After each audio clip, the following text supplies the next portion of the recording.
Hey, salut à toi, j'espère que tu vas bien. La pensée médicale occidentale nous a appris à voir et à comprendre les différents aspects de la santé, mais également les différents systèmes du corps de manière isolée, c'est-à-dire en silo.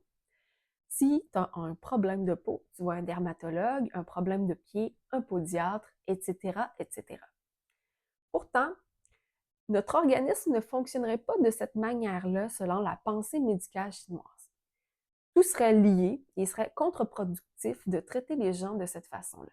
Pour te donner un exemple, il n'est pas rare que le stress affecte le système digestif ou qu'une mauvaise position de travail limite notre capacité respiratoire. Si tu es curieux, curieuse de connaître les différents outils que l'acupuncture peut offrir face à des conditions de santé mentale ou de santé émotionnelle, je t'invite à visionner cette courte série de vidéos. Comme tu as dû le deviner, je m'appelle Audrey et je suis acupuncteur dans la vie. Je suis également passionnée de mon métier, comme tu as pu le constater dans les nombreuses vidéos précédentes. Parallèlement à ma formation d'acupuncture, j'ai suivi des études en sciences sociales, m'intéressant plus spécifiquement à tous les phénomènes psycho-émotionnels.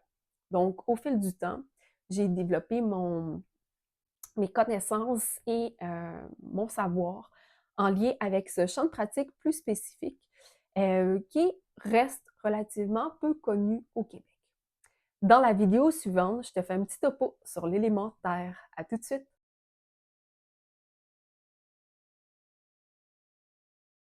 Alors, tel que je l'ai répété à de très nombreuses reprises, la pensée médicale chinoise, c'est vraiment une médecine de correspondance.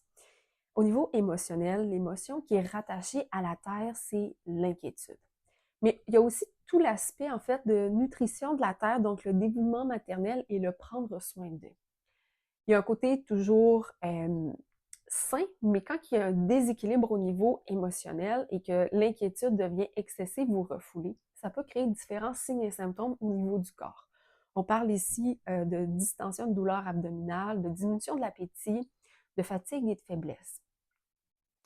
Parce que, selon les textes médicaux chinois anciens, ben, l'inquiétude, ça vient nouer le souffle.